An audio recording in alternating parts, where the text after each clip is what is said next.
Brazy.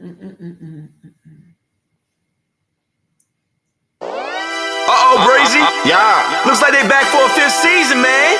Who that? Sports Roundtable. Who? SRT Crew. Whoa. SRT. They got that realness flowing in they DNA. Damn you lame if you ain't tuned to SRT today. HO got that payload when he say so. What you betting on? Don't get mad at me on fantasy. Break up Kyrie LeBron. I be smooth as sports superhero Hancock in the mix. Deal will roll tide forever. Real talk, you know who he gon' pick. See where I be with SRT. Behind the glass, that G Money. They win strong, I never lose. 6-man elite, that's J Smooth.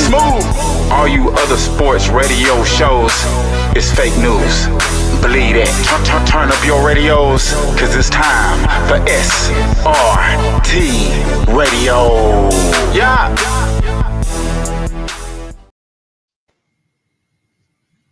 What up? It's Sports Roundtable, and we're live in our virtual studios overlooking the digital world. I am your humble host, H.O. from Bankhead, and I got my regulars here tonight with me. I got on my right the star of the Red and Rail Sports Show on Saturday from 11 to whenever they get tired. That's right. I got Coach in the building. What's going on, Coach? HO from Bankhead. Bankhead Absolutely. Seafood near you. Yeah, yes, sir. And down below we have our NASCAR guy and our hockey guy, and he's on Monday, 79. Well, actually, they was on Tuesday this week.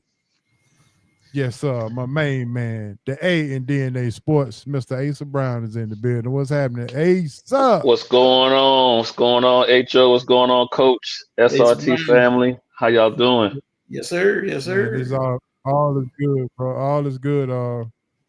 The Braves, I think they go play today. It's raining right now. Still raining out there in the field. Chris Sale's supposed to be on the horn, on the mound tonight, on the bump. But before we even get started, I made a post the other day. Spencer Strider should have just sat out the year because he's awful looking. No. Just want to get y'all take. He don't have that movement on that fastball.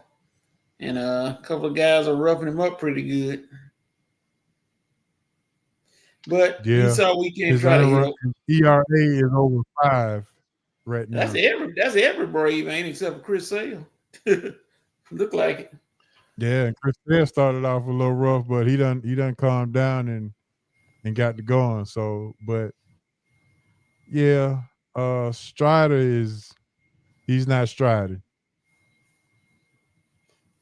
Why come off in a pitching injury and you throw more curveball than fastball? What sense did that make?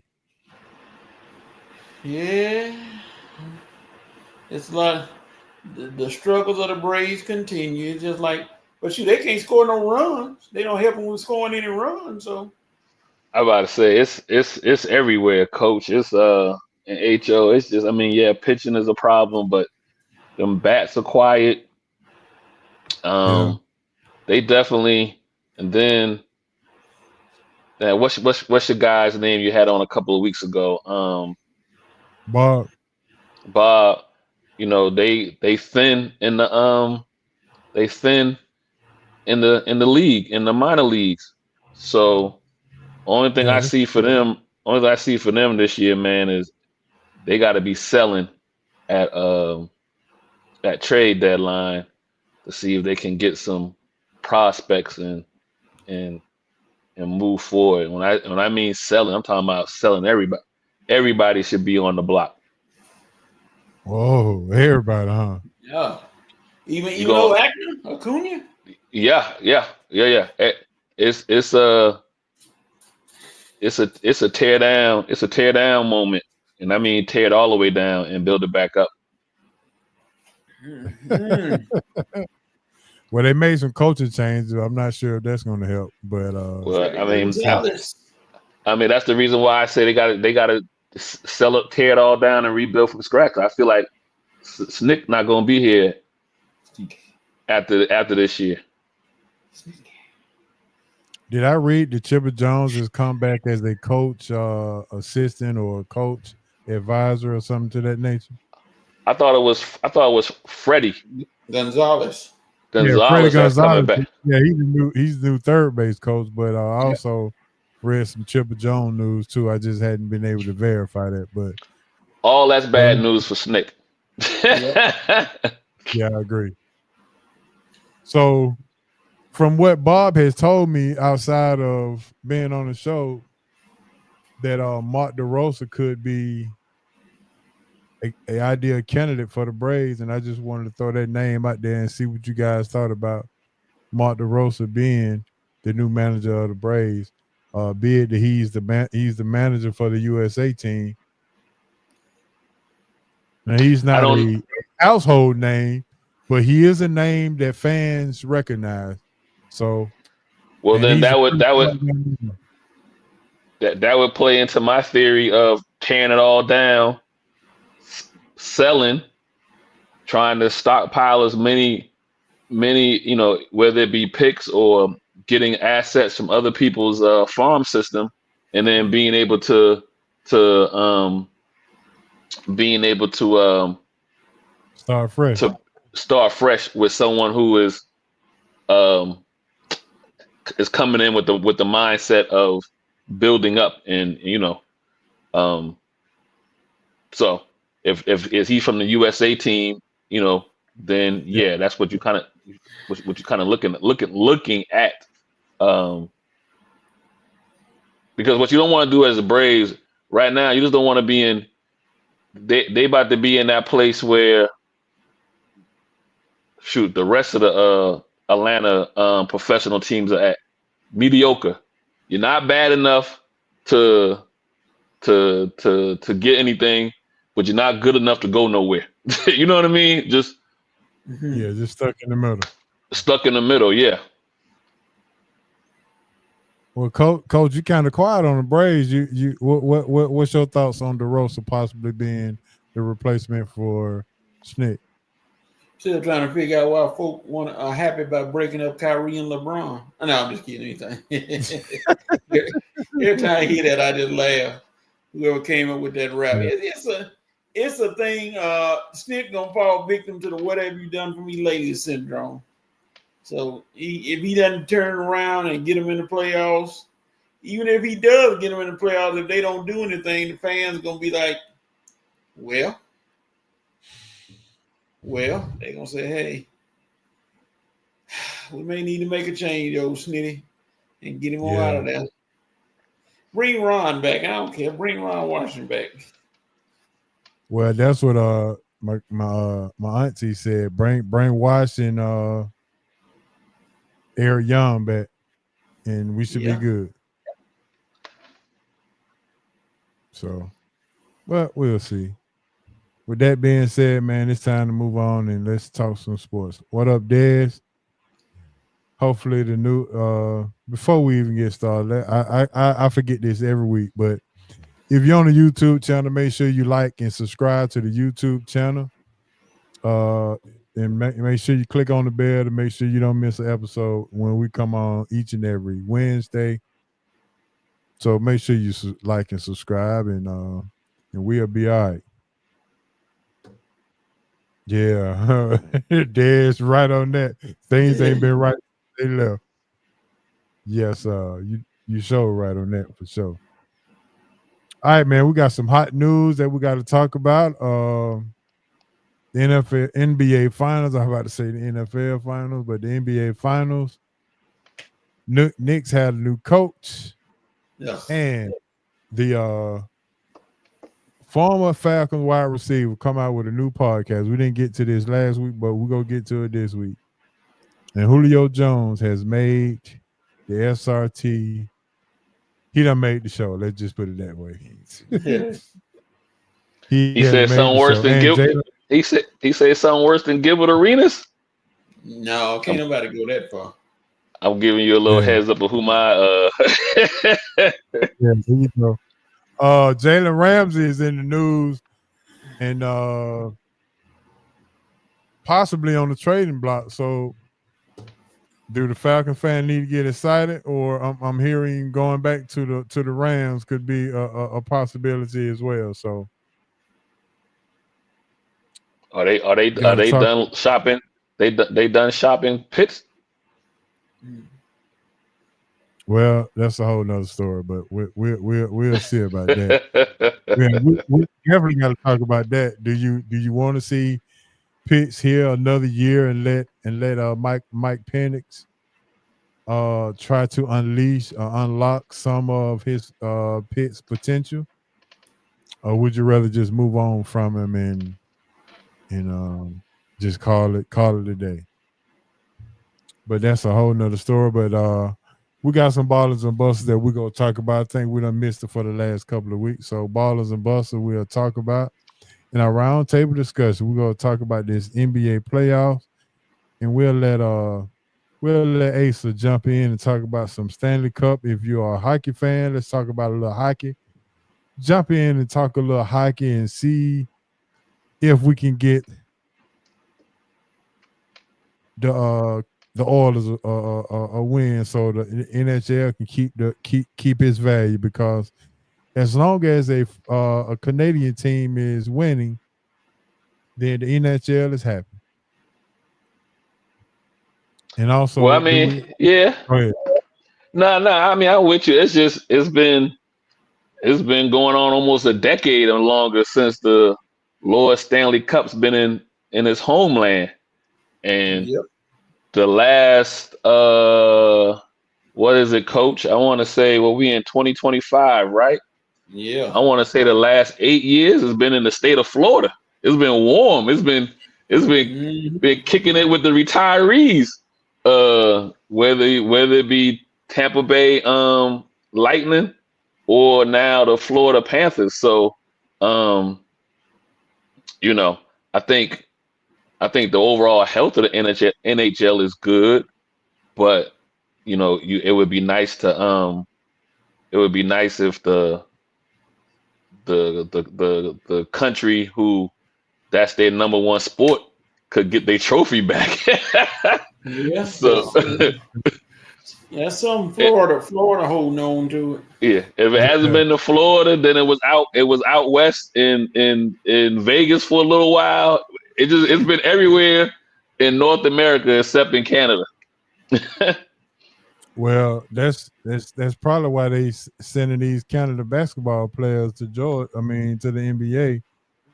You kind of get some get back. Yeah, get back.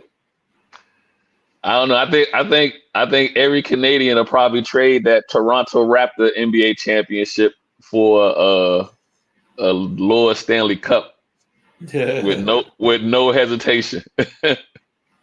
Yeah, I believe that. All right, fellas, and I got the fun bad thing just running down at the bottom and ain't paid no attention to it. So here we go. We gotta switch that up.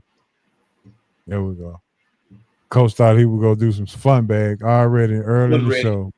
He was ready. Lined up. All right, with that being said, let's jump into some hot news. And the hot news sponsored by my good old friend Big Easy Grill. 1193 Collier Road, Atlanta, Georgia. Big Easy Grill, the best Louisiana seafood in town, maybe in the South. If you ask me, the crab claws, the shrimp, the catfish nuggets, and the shrimp po' boy are all the main items that you may want to go see about at the Big Easy Grill. The gumbo and the red beans and rice and the beignets as well. So check out BigEasy.com. Check out the menu. Go over there, mention SRT and Sports Roundtable, and get you 10% off any meals, $25 or more.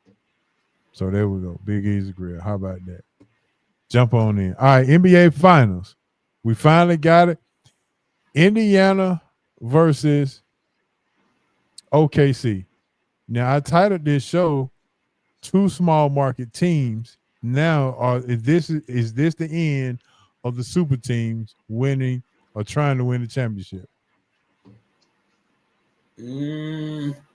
Not really. I still think Boston would have been there if it wasn't for Tatum getting hurt. And then Crispy having that mysterious illness that overcame him. He couldn't run up and down the court without getting tired. So, you had a couple of things that go working against them. So it might not be over just yet. Okay, let me do it this way.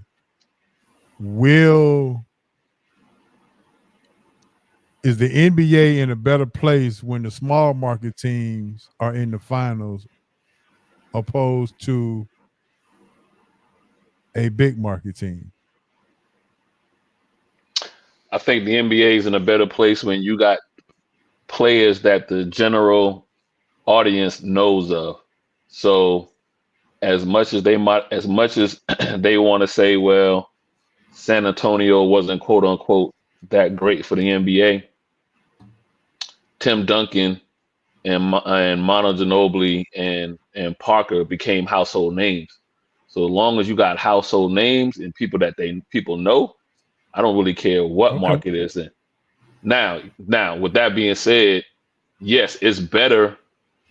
It's better when your larger fan bases are involved in the playoff process. It's better when the Knicks are in the playoffs. It's better when the Lakers are in the playoffs.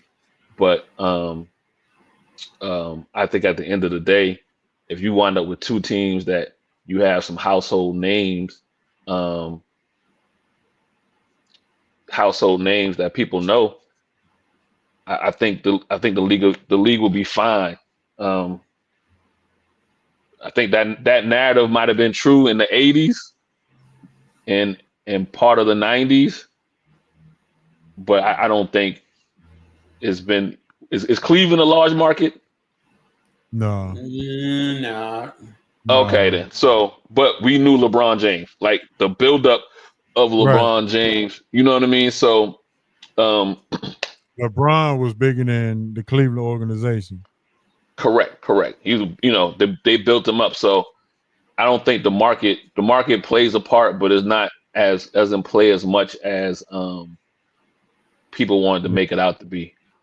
But when he got to Miami, it didn't play so well. You can't be bigger than Pat Riley, so it didn't work out.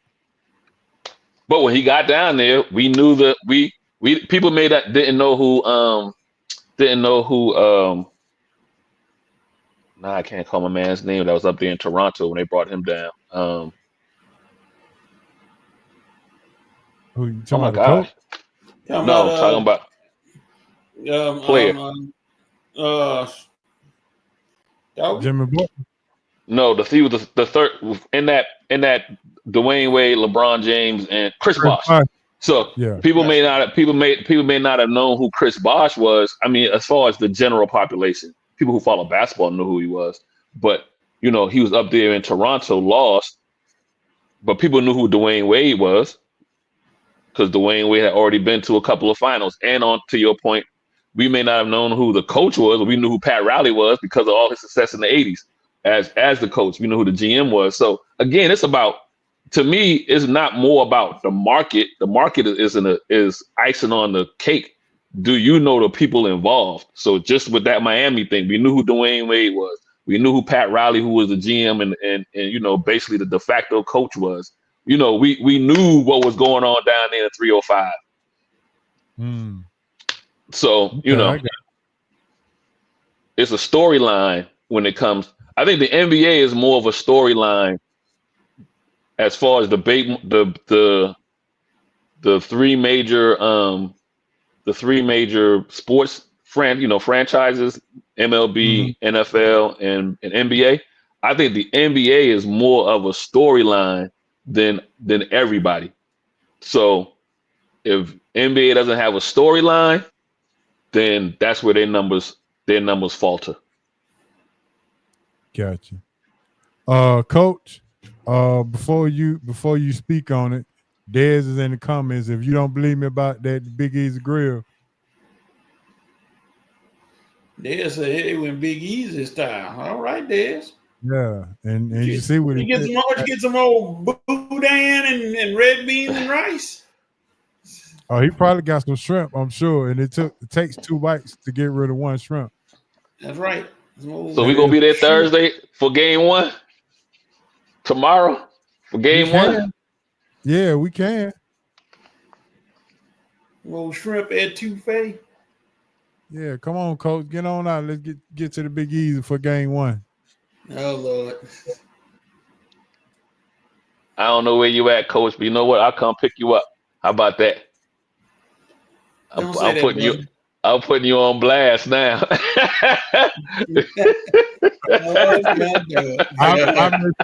I make sure Hancock don't come, so you won't have to pay your bet. Oh Lord. What city are you in, Asa? Atlanta. Okay. Well, I'm in an undisclosed location. I can't tell everybody where I am right now. They no problem. I was about to say we can talk about this off the air. You know what I mean? I may get too many visitors. They might be like, yeah. Oh, you there, huh? Okay. All right. So with that being said, you got two small market teams in the finals. Let's look at this in totality. We got two small market teams in the finals. One state is known for basketball lure, and the other one has a championship from an old franchise that many people don't talk about a lot, which is Seattle. But at the same time, we got a budding we have an MVP of the league, and we have a budding superstar on the other side. So in this case, we got parity, which shows that you can get there without having 3 or 4 superstars on one team. So we got two small market teams in a year where you lose TNT and you negotiate your contracts for the NBA's to start the next season, which will be on ESPN Prime and NBC. So, with all that being said, is this going to be good basketball to have two small markets going into next year with new TV deals at $76 billion, $6.9 billion per year, based on what the numbers say? Yeah, because go ahead, Coach. No, go ahead. No, you go ahead. No. I'm saying because of these deals with Amazon, again, I'm not focusing on the market. I'm focusing on the storyline, and so it worked out to me. It's working out perfectly for the league if they can capitalize on it. Because you just said it. You broke it down, H.O. You got the MVP in SGA. Mm-hmm. So, and you got in Indiana and Halliburton, you got a guy who people can rally behind as far as being disrespected. So if they can sell this storyline, and what they got to hope for is a 6 or 7 game series is what they have to hope for. It can't go 4-0. In their eyes, it can't even go a competitive 4-1. It needs to go 6 or 7, what they hope for. I don't think it'll get there, but that's what the NBA needs to hope for. Again, I would not get so fixated on the market. But if you want to, there's some billionaires, some oil money in Oklahoma. So and the good thing about these two markets, if they're quote unquote small, Indiana is Indiana's the home of basketball, and then Oklahoma, the Thunder are treating the basketball team like it's a college football team, which is a great thing to do. I think both franchises are doing that. I've been to the Fieldhouse Arena in Indianapolis, and it's a dope arena. It's a real nice arena, nicer than what you would have thought. But both of them are treating their pro teams like a college team. So they maximizing their money when they seen on TV. The seats are full, and so have a good series. Everything else will work itself out.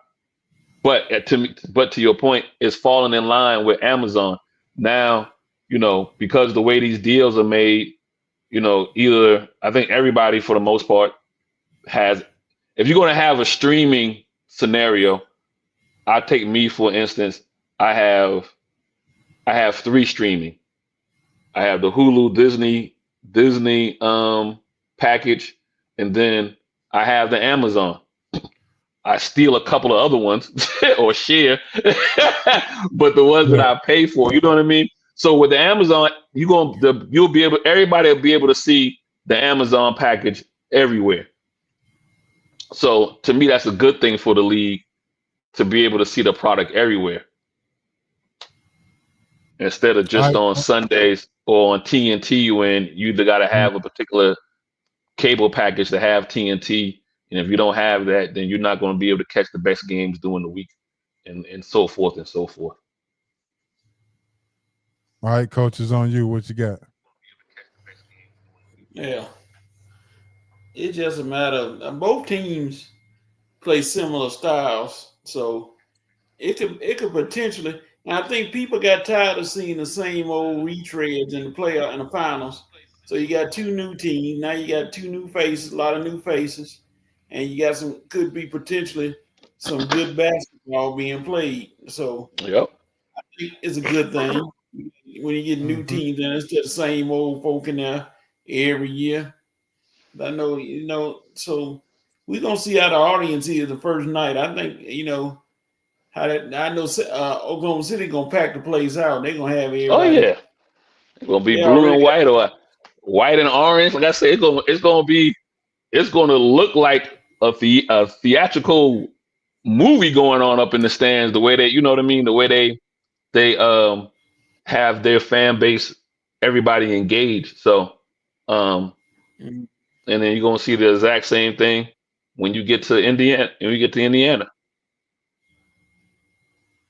Yeah, but my question is this, and I know I'm moving ahead, but I heard somebody say that if there's a way that Indiana can pull up an upset and win the championship, but at this point, is anything an upset? I mean, you got the two best teams, or the 2 teams that are playing the best in the finals.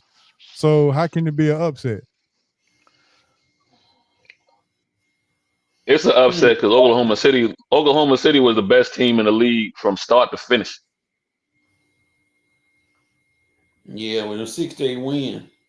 Yep, and then because for a minute there between them and Cleveland, those 2 teams were on pace to maybe rival that Jordan, that Bulls or Warriors, 72-73 win. They were on that pace for a little while. Yeah, they were. So I think you had the show. We talked about Cleveland and Oklahoma City were playing like twice and within 2 weeks, and the 2 best teams with a combination. I think at the time when they played those 2 times, they might have had a combination of 4 losses or 5 losses of between them 2 at that time. And so yeah, it's Indiana's come on after the All-Star break and has been making this run. Have been playing great ball and everything, but Oklahoma City's been the best team from tip off to now. So if Indiana win, you would still call it an upset. You know what? If Indiana win, I would compare this upset to that Dallas Mavericks beating the Miami Heat the first time, the first go around. Okay. And guess who the coach was then? Rick Carlisle. Yep. Yeah. Coach, would you call this an upset if Indiana wins? Yeah, because everybody been putting the hype on Oklahoma City with 6-8 wins. So now, it's that time to see if they can finish it off. Some dude already said Oklahoma City is one of the greatest teams of all time. I said, huh? Well, Yeah, let and me I've ask been you I've, this. I said I've been hearing they that are a too. good team. Will it be an upset or will it be a collapse or a disappointment from OKC if they don't pull this off since they've been getting that much hype? I think it'll Both. be just Indiana played hard. It's gonna be a slight It would upset put because they favorite. I mean Indiana. I mean it, favorite. I think it would they're put gonna Rick put something on it. Carlisle. It would put Rick Carlisle in a different level of how we look at him as a coach. Well, yeah, he blew the series last year by his non-coaching and his inability to make adjustments. So yeah, there's definitely some get back or some makeup. But let's move on to speaking of New York, or speaking of new starting over. Tibbs is out of here. He's gone bye-bye Yo, after losing to the Indiana Pacers in 7 games, or was it 6 games? 6. Games. Losing to Indiana in 6. They hadn't had a fifth game, a fifth win season since 91 through 95, and Tibbs has done that, but people had complained that he had been playing the starters too much or whatever the case may be.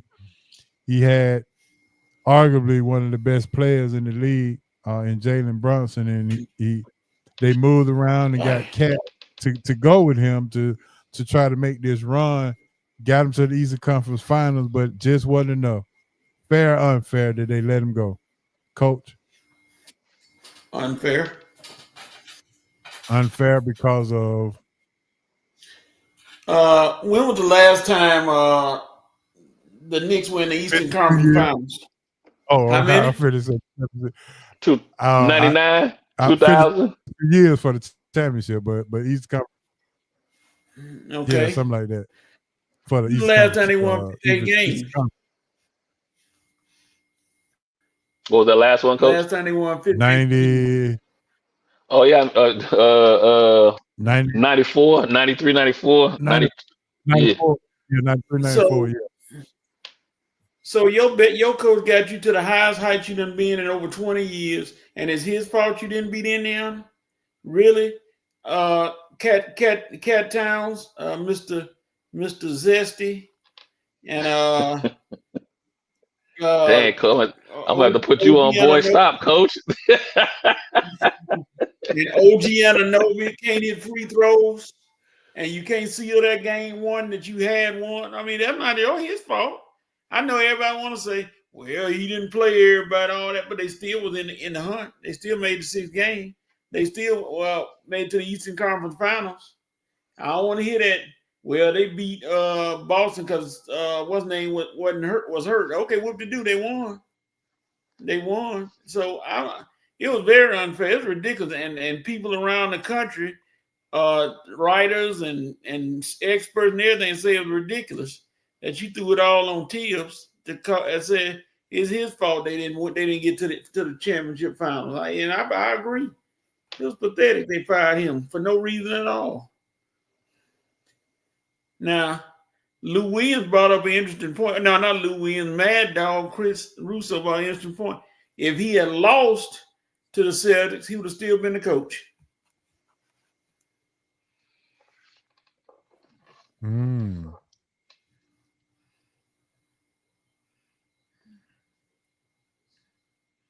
Yeah, that's tough. That is tough. But Asa, what you got on Tibbs losing his job? I totally disagree with Coach, but I understand where you're coming from. But so so point number one, I get it. It's been 25 years since they've been to, what history repeats itself, and it's funny. So in '99, when the Knicks made the finals, that was a shortened year because of the lockout.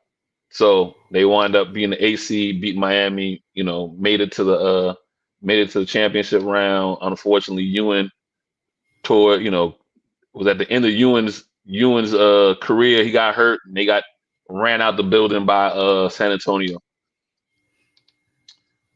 And you should and I bring that up because I'm saying they made the finals, but they shouldn't have been there.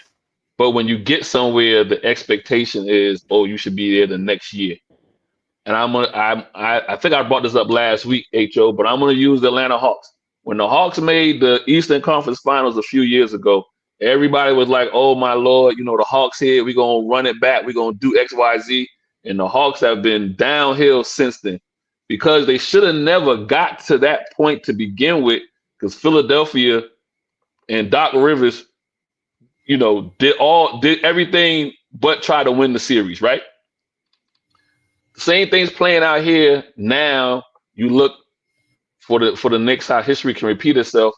You look now, and it's like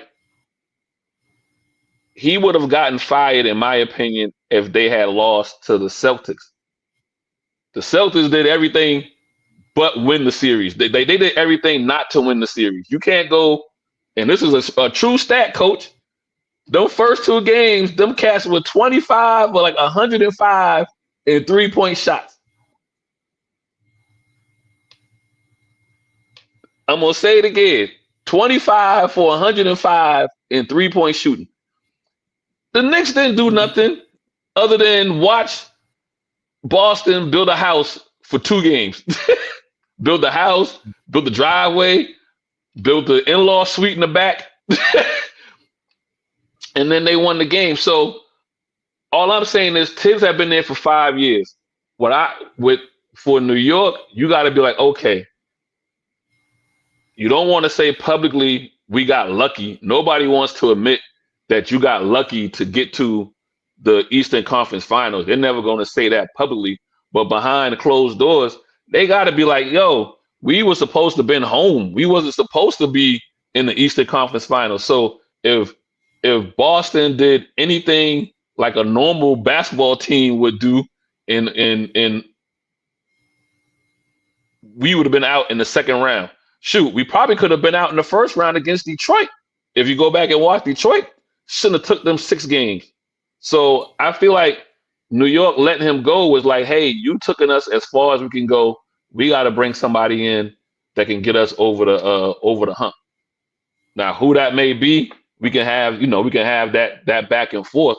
But I don't have any problem in realizing that you got a coach. We just said it with the Braves. We think Snick might be on his last leg.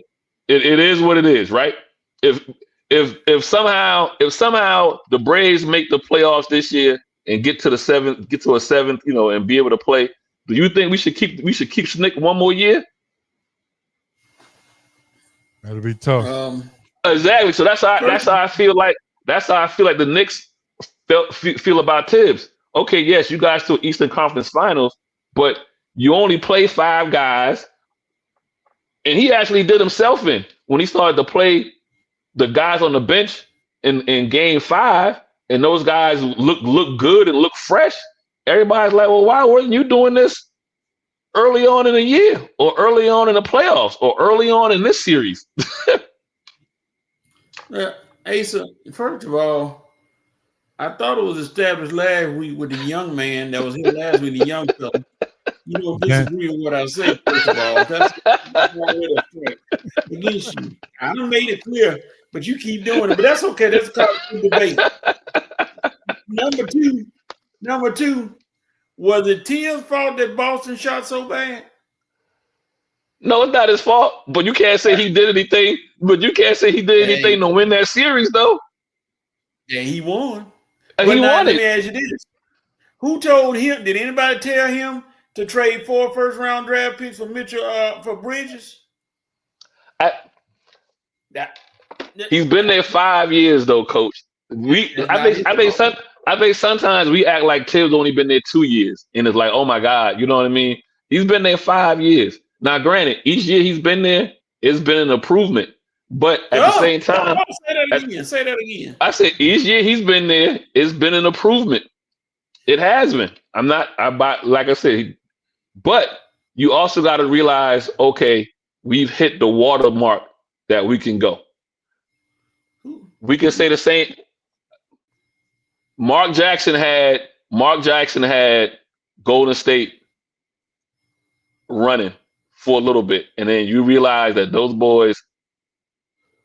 There's a couple of things that got Mark Jackson let go as well, but I think also everybody can agree Mark Jackson hit a ceiling with them, and they decide to make a change in coaching.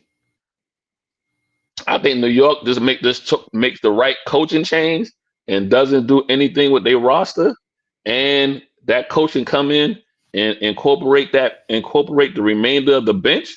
I think New York will be in the finals. Will be back in the Eastern Conference Finals next year, but I feel like they could possibly be in the finals next year.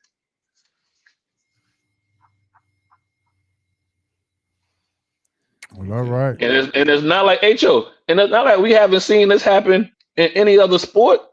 We've seen this happen in football. A coach gets cut either too early or too late, but the next year somebody comes in, and it's like, man, where was that?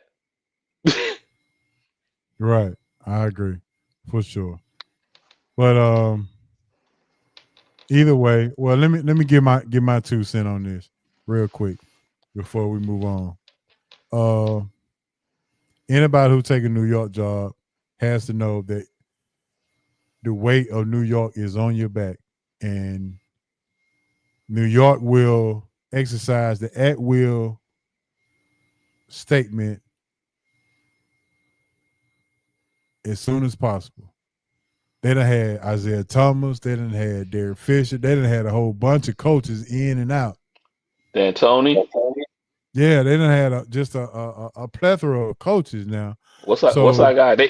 What's that guy that was here in Atlanta and then he went there? Woodson won them 50 games. They let him go the next year.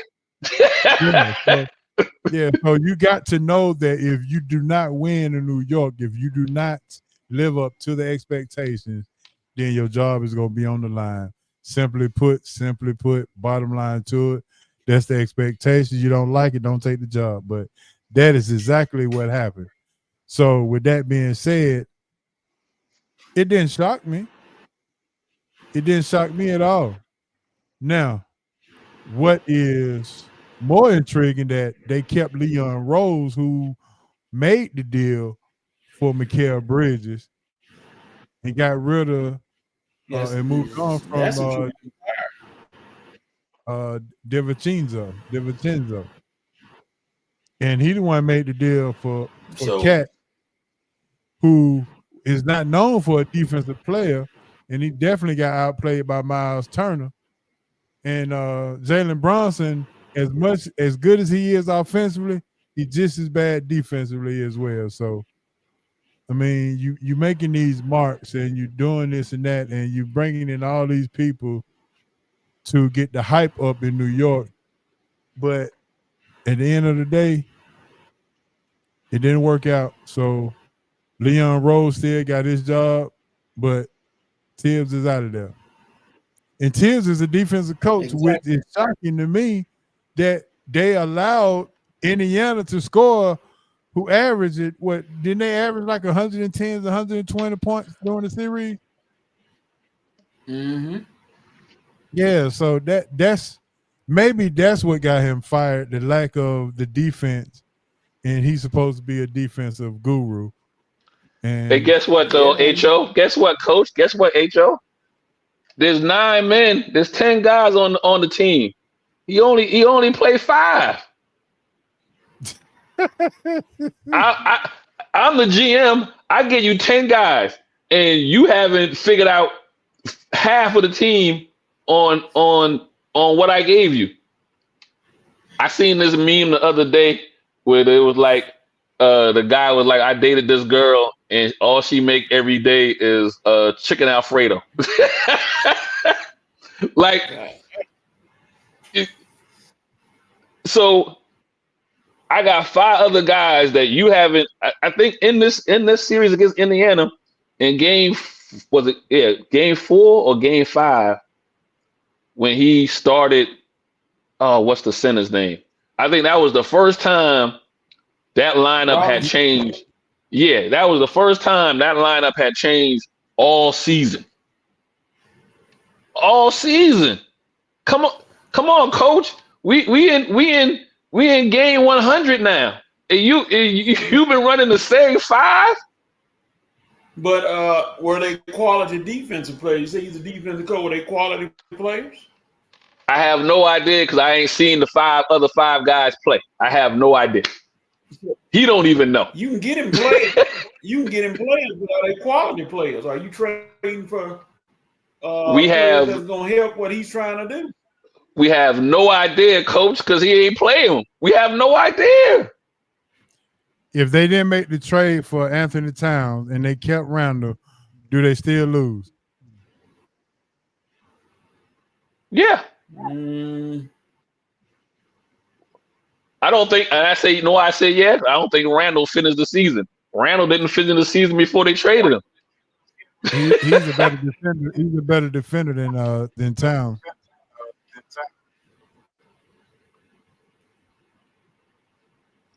But I don't think Randall finishes the season though. Well, I mean, let's just say fair is fair. If he was just as healthy in Minnesota than he was with New York, so we can't say he wouldn't finish the season. He finished it with Minnesota and they lost.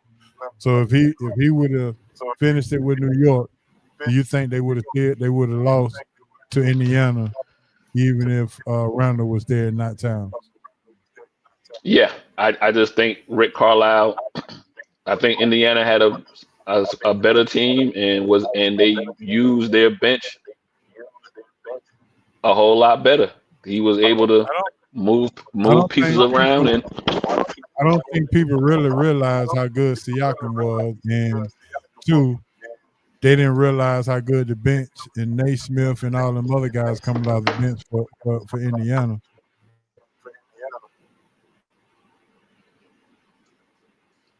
So that was, to me, the bench. Coaching in the bench was the series. yeah, Adjustment being made, and Rick Carlisle has been there. I mean, Tibbs got a championship in Boston with being an assistant, but it's different from 6 feet, 6 inches to the left, and 6 inches to the right, and he wasn't in the right seat. He was in the right seat this year, but just didn't pull it off. But moving forward, who you think the New York Knicks next coach would be? I don't know, man. I've heard a whole bunch of stuff. You know, I would say like Mike Malone, who just got let go from Denver. Okay. I've heard people talking about Jay Wright from, who was in UConn. I'm just telling you what I've seen them talking about. I don't. Get your people right, Ace. Jay Wright was at Villanova. Villanova, yeah. He coaches former players. Yeah. I said Connecticut. My bad. UConn. My bad. I said Villanova.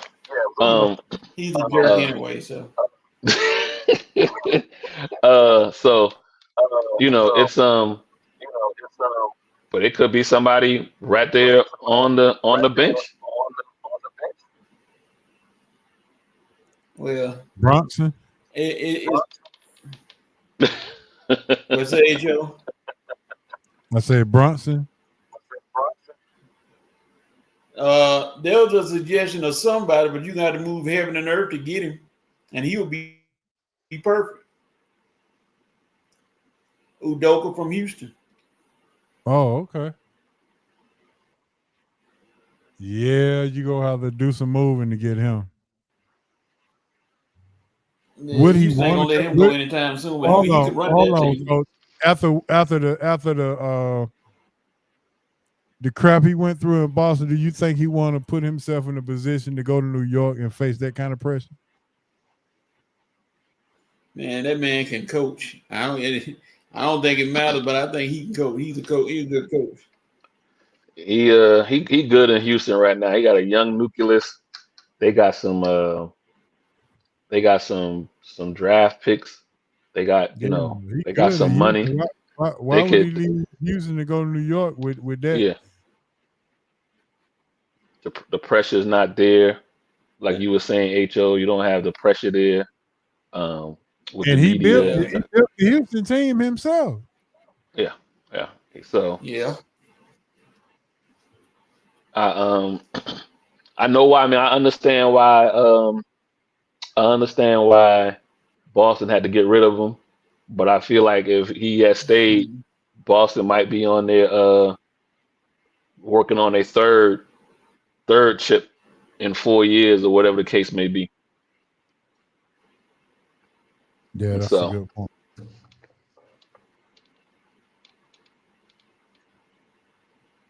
All right, let's talk about this new podcast. Well, before we get to that, let me just play something for y'all let's go running into I guess it's gonna be this is I'm gonna say this can be called NBA playback of the week. How soon do we forget? How soon do we forget? Check this out, ladies and gentlemen. I had to play this.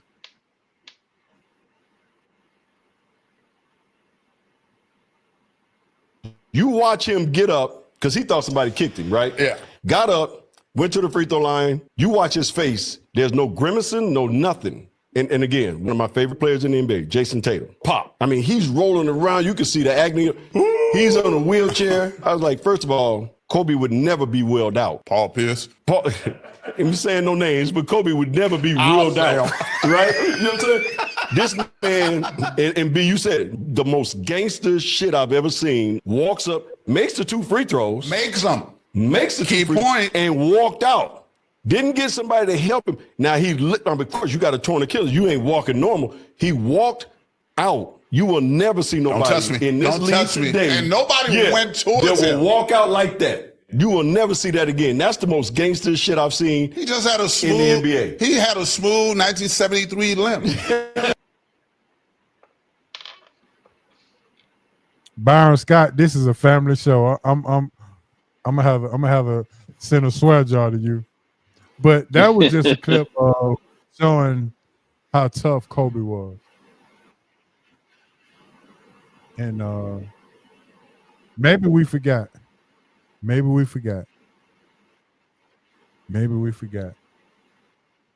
Kobe was a warrior. I'm about to say it's the mindset.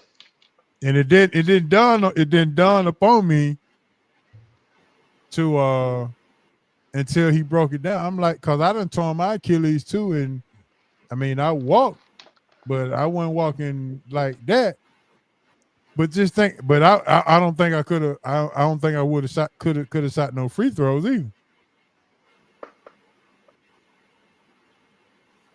I mean, just the warriorness of how he just goes up to the line with a torn Achilles and makes 2 free throws and walks off the floor with no help. Like, don't even come near me. I'm good. No wheelchair. I'm straight.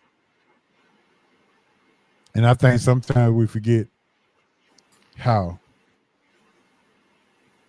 this is. All right, let's move on to the Falcons' new podcast. It's called Legendary Wide Receivers or something like that. Harry Douglas, Roddy White, and Julio Jones. It came out last week that Roddy White was ran out of here by Kyle Shanahan. Kyle Shanahan said he would rather throw the ball to. He told Roddy White that he was his 4th option, based on what Roddy White said, that he was the 4th option. I'll tell you the game that I seen it happening. I mean, come on, man. HO, I'll tell you the game I seen it happening. Go back and look at the tape when they were playing the Minnesota Vikings here. Minnesota forgot to put somebody over on Julio, and Matt Ryan never looked his way. Yeah. The year before he got let go. So if you remember back then, everybody thought Roddy was messing around with messing around with Matt Ryan or somebody's, you know what I mean? Mm-hmm. Somebody's significant other or side chick, significant other, however you want to put it. So, there was the rumors about the beef in the locker room behind Roddy and all that stuff going on. Now it makes sense, though. It wasn't probably none of that. It was just all of, like you said, Shanahan. But go back and watch that Minnesota home game the year before he got let go. And there's that whole game, the whole first half, Matt Ryan ain't even look his way. Like I said, it got so bad, Minnesota didn't even have somebody over Roddy. The whole stadium was like, you don't see this guy open? Like it got that bad. So yes, he ain't lying. I mean, now you got some context of why it was so bad because the play calls wasn't going to him. But at that time, everybody thought it was some kind of beef between him and Matt Ryan. Yeah, it was bad. So Julio get pushed out of here by Kyle Shanahan saying that he's the fourth option. And he said after Julio, who else you gonna throw it to after who else, what other option after Julio would you throw the ball? Who would you throw it to then? And I think he said somebody like I can't even remember the guy's name, but it was a journeyman receiver. And then, was it Harry Douglas? No, it wasn't Harry Douglas. He said he would, and then he said he would rather throw the ball to what's the tight end that was there? Jacob Tamme. Oh, He would throw the ball to Jacob Tamme before he throws it before he chose to throw it to Roddy. And then it was another. Then he said I'd rather throw it. He said I'd throw it to a back out of the backfield. I'll throw it to Freeman before I throw it to you. Well, it sounds like everything that he's saying is the reason why the Super Bowl got lost. Cause literally, we go back and you see, there it is right there. I can't even remember the name of the dude who you say he'll throw it to. So that goes to show you that he wasn't even significant enough. And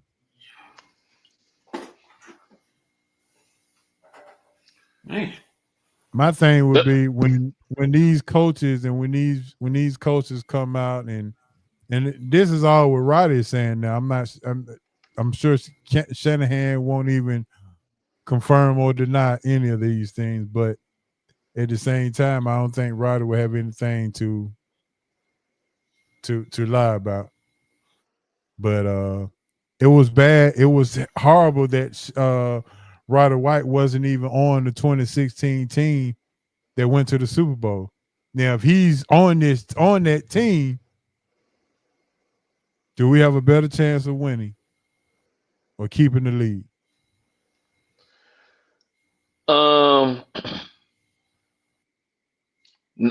I'll put it to you this way.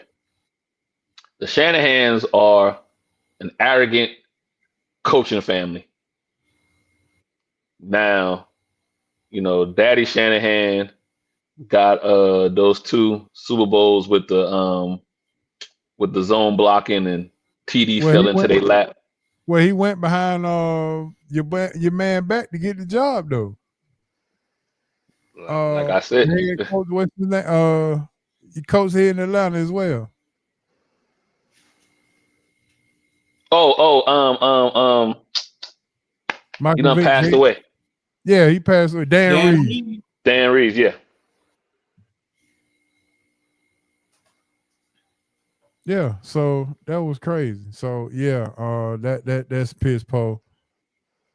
Anyway, but that's why I hope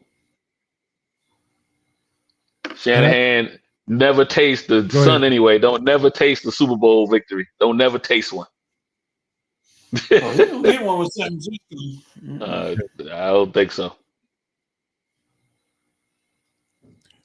Do you think these guys come out with a podcast now to vent their frustration instead of just talking about the analysis, the nuances of the game, or you just think that they just come out and create these podcasts just to vent? I think both. I think depending on listening to Harold Douglas, Ryder White, Julio Jones, it sounds like a vent session.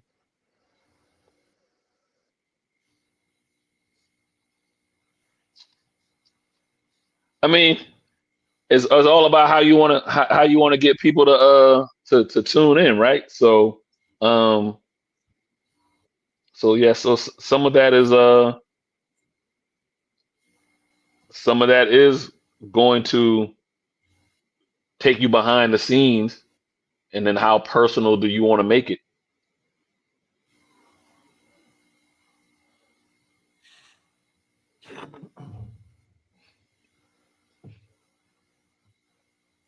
I was I guess trying to see what the roster was when Roddy was there. It wasn't Algernon Crumpler, was it? No, it wasn't. They were long gone. Yeah. Crumpler wasn't on the team when they made that Super Bowl run. This was 2012 or 2015. 2015 before they went to the. It was a 2015 team. So look at the receivers in 2015, and then that your answer is. Let me see if I can pull it up.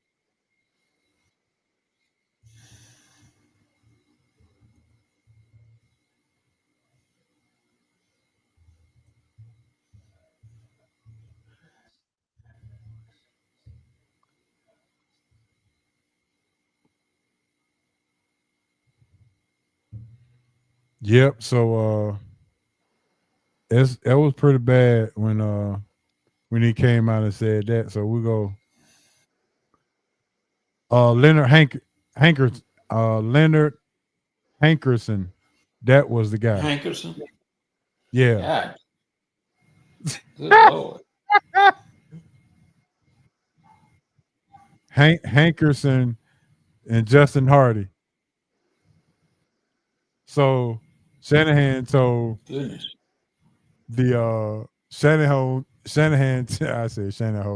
Shanahan told Roddy that he would rather throw the ball to Leonard Hankerson rather than him.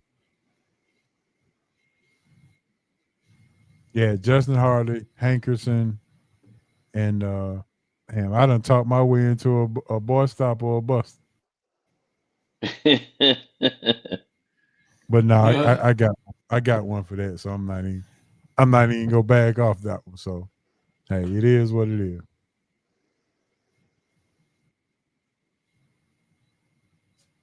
Yep, mine gonna be the opposite way.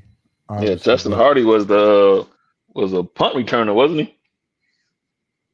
Along with supposed to been the person who never dropped the ball in college. Why they say they drafted him, but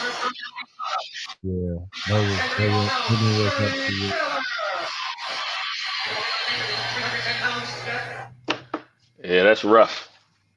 Yeah, I agree. God, though.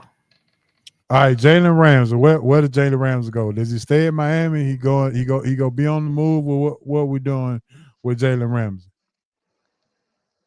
Any thoughts? He gonna wind up somewhere. Would you trade for him? I guess that's the best question. Would you trade for a Jalen Ramsey who is right at 29-30 this time?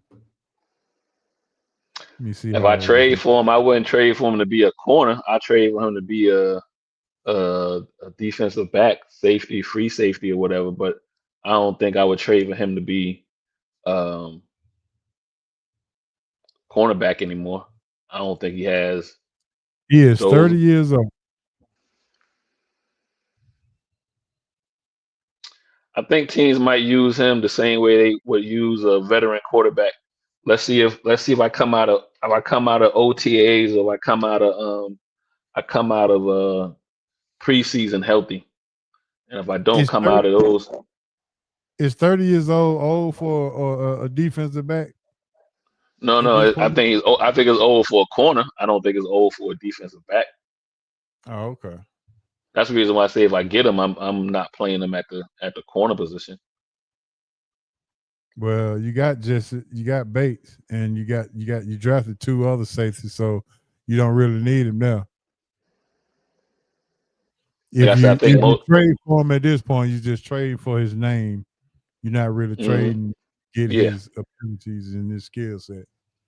I think teams might just, like I said, wait to see if they come out of these OTAs and come out of these preseason healthy. If they don't come out of healthy, then then you make that move. All right, Coach. Kirk Cousins keeps being linked to Pittsburgh. Y'all still waiting on Aaron Rodgers, or what we doing over there? Coach, I ain't been here. Coach, you worrying about Hancock, Coach. You actually owe me an apology.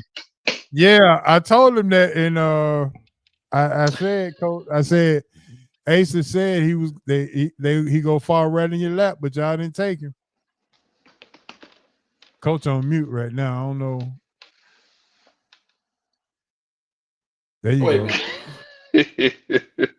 First of all, when you say Kirk Cousins' name around me, I immediately mute you, and I immediately mute myself for not to mess up the airways and have the show banned for a week or two.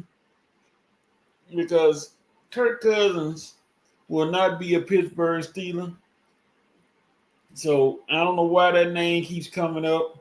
He might as well go to the OTAs, go to the Falcons and beat him back up so he can try, and just in case Michael Penix has like a strain or something, he can go play for them.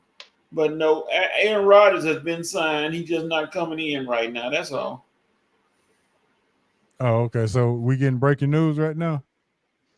Not breaking news, it's just boring news. Aaron Rodgers is there. He's just not coming into camp right now. I don't know why they letting him take his habitual.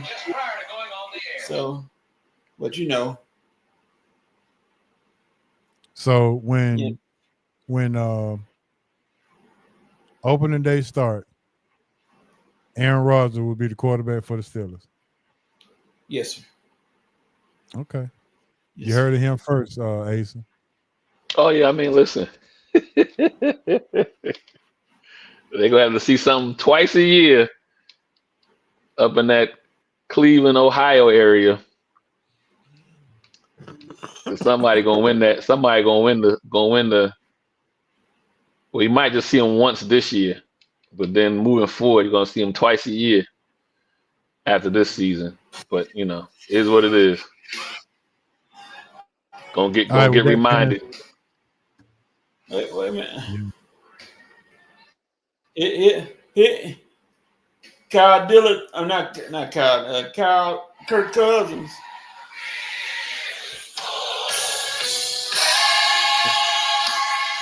He will not be a Steeler. And if he is a Steeler, I will come back on the show and apologize to both of y'all live and in living color.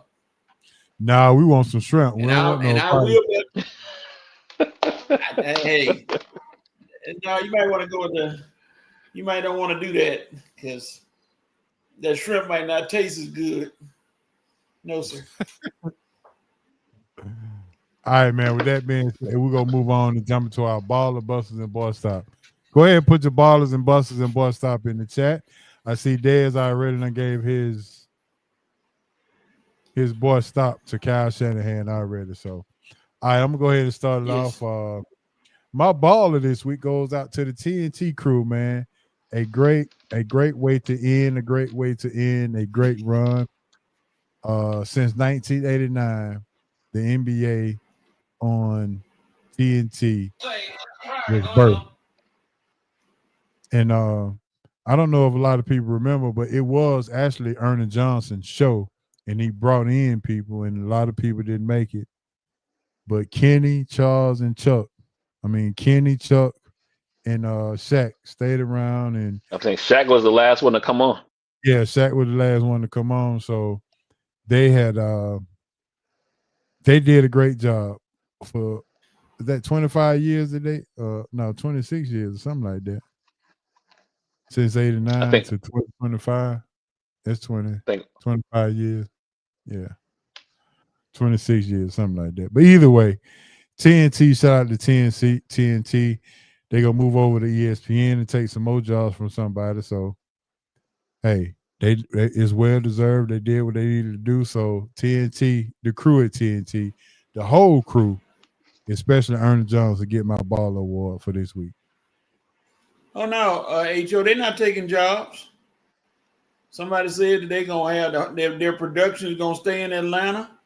They're gonna keep all their production crew there, and they're gonna give them the latitude that they haven't gave them in TNT. Nothing. They said nothing changes. They still gonna have plenty of time to do what they do and talk. Say they're not gonna take jobs. No. All right. Well, good, cool. Well, Shaq, based on what Shaq was Shaq saying. went out like Shaq. Yeah, you forgot what Shaq said at the end, didn't you? Yeah, I did. What did he say? When he said he don't give a F, and then he said, "No, we going out. I can say it. I don't give a about." I said, oh, "Wait, Shaq, you on TV? You gonna let it fly, huh?" All right, Coach. Who's your baller? I'm gonna go with Najee Ray Kennedy for Texas Tech, who slayed the Dragon She and pitched beat Oklahoma. Yeah, she pitched the gym. Even though they touched up for that 2-run home run, Texas Tech still came back in the bottom of the inning and won the game. Her changeup kind of stayed up a little bit. That's why that girl from Oklahoma hit it out, because she had shut them pretty much out. And that girl caught that changeup and drove it, but they still won. So I'm going with Najee Ray Kennedy, the $1 million princess. While we on that subject, Coach, do you think that because they in the voting stage right now to see if they're going to make a softball a professional sport, are you on board or are you off board? I'm good with it. I watch. You're good. You I good watch with you good with watching professional softball as a professional sport? Sure do. I played softball since I was back in Mississippi. Oh yeah, you know I watch it. All right, cool. Asa, what's your baller for the week? See, Coach be trying to get mad at me, and me and Coach on the same page a lot of times. You know what I mean? I just got to keep you in line sometimes, Coach. But we ain't on the same page. So you did softball. I was doing softball too. But I'm gonna go one level down from NCAA Division I. I'm gonna go down to the NAIA division, and the Southern Oregon Raiders. Those young ladies have won 59 straight games, and then obviously won this year's softball national championship. So the Southern Oregon Raiders. Okay. And then for those folks who don't know that, I thought you were talking about the LSU street team. No. So then I'm gonna add another. So that's that. People, and then I'm gonna add the Murray State men's baseball making the super races, making the super regional. They beat who they beat? They beat was it Ole Miss? LSU, I believe. LSU. Ole Miss, yeah, LSU. Ole Miss. Yeah. So yeah. So yeah, me and you gonna be on the same page, Coach. Up there. But let's give a shout out to the LSU Shreveport team, 59-0 for the season. 59-0 in baseball. Never. In baseball. And I used to watch them play when I lived in Shreveport. Really? They were tough. All right, Dad said his ball is Coco Golf representing the state and reaching the semifinal.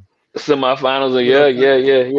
I actually French Open, yeah. I know you were listening to us the other day, HO, and I said my dark horse was Coco Golf.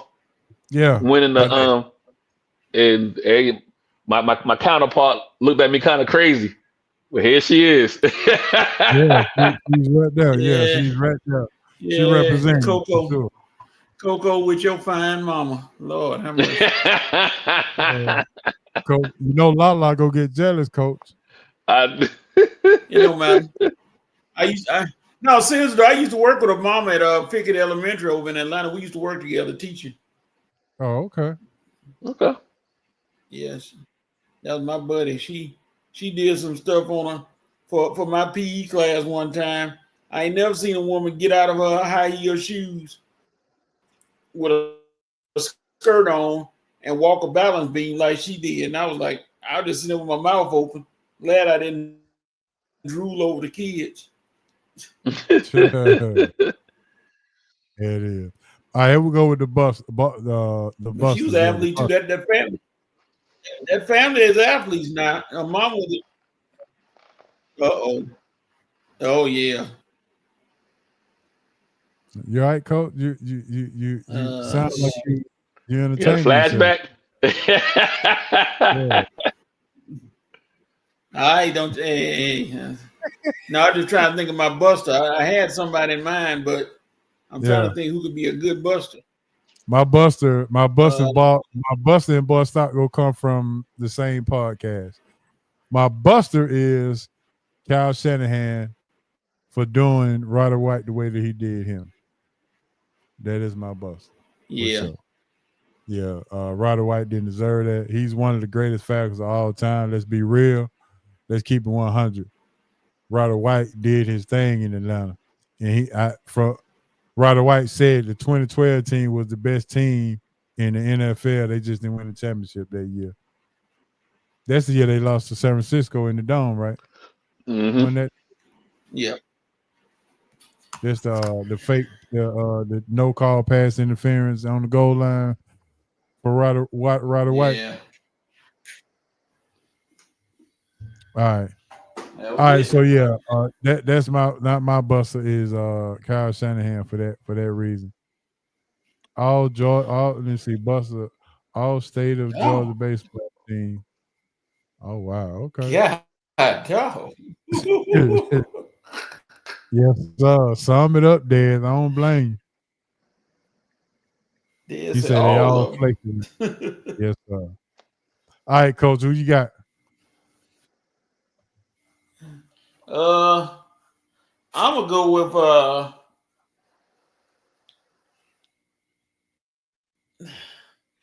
I guess I can go with Angel Reese in a way because Angel, you are a forward. That's what they play you as a forward. But your shooting percentage is 31%. My God. 31%?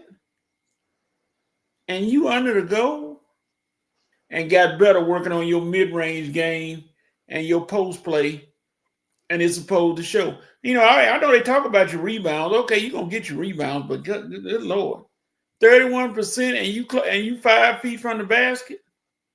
And Chicago is 1-5 right now. So I don't know what you're not doing or what you could be doing, but right now it ain't working. So Angel, unfortunately, I got to give you my buster. Or buster it. All right. Whatever. Yeah, we'll call it buster it. All right, Asa, what you got? My buster is going to be the SEC men's baseball teams. You can't put 14 teams into the tournament. You're only left with like 4. And people like Ole Miss and number 1 overall seed Vanderbilt get beat, and Ole Miss and, you know, getting beat by the teams of Wright State and Murray State and, you know, these lower end Division I teams or programs. So that's my buster. Just you put a record 14 teams in and you only left now with about 4. That's that. And then what's the other one I got to give? That was it. Oh, okay. Yeah, we ain't got to the bus stop yet. Oh yeah. That's that. That's who. Yeah, that's my buster. My boy Stop. I'm ready to go hard on somebody for my boy Stop. All right, good. So slow your roll. We got to get there. All right, let me see. Dez already gave his buster. So my boy Stop is Coach, and I'm not sure if y'all heard this, but this 2 days ago, Julio was on the podcast again, and Julio, you gonna be my boy stop. Yeah. He said that he tried to have a meeting with Arthur Blank, and he was denied the meeting after Dan Quinn got fired, which he said was his favorite coach, and Tommy Dimitrov would let go, so he couldn't talk to either one guy because they had both got let go. So he tried to talk to Arthur Blank, and he said Arthur Blank blew him off. Mm. My question to you is, when have we known Arthur Blank to blow off a star like a Julio Jones after giving him $125 million in his Falcon career? That just don't even add up. They just don't add up. Has Roddy been put into the ring of fame yet? For the Falcons, I think so. Yeah. Okay. Yeah. So that's why Julio, now during Julio's playing days, I don't think out of his time with the Falcons, I don't think I've heard him speak 10 words. But all of a sudden you get on a podcast, you want to let loose and tell the world. Now, why now though? Why now? Yeah. Got to get somebody to hit the button, man. So now that the Falcon organization gave you an opportunity, gave you a chance, when we could have went with AJ Green, to be honest with you. But we gave you a chance. We done paid you $125 million. Now Arthur Blank is at fault for saying that you're a Falcon for life, and you demanded another $63 million guaranteed contract after you were in a contract year, and you forced the man to pay you because of him opening up his big mouth, and you still trying to throw dirt on Arthur Blank, who is giving you a chance and put his arms around you. I'm just not feeling it. I don't believe it. I don't. Not for one day I believe. I just think Julio just one of the sport athletes that has taken advantage of the system by using his skill set. And if D. Will was on right now, I would definitely ask him what's going on with the Julio Jones situation in Atlanta.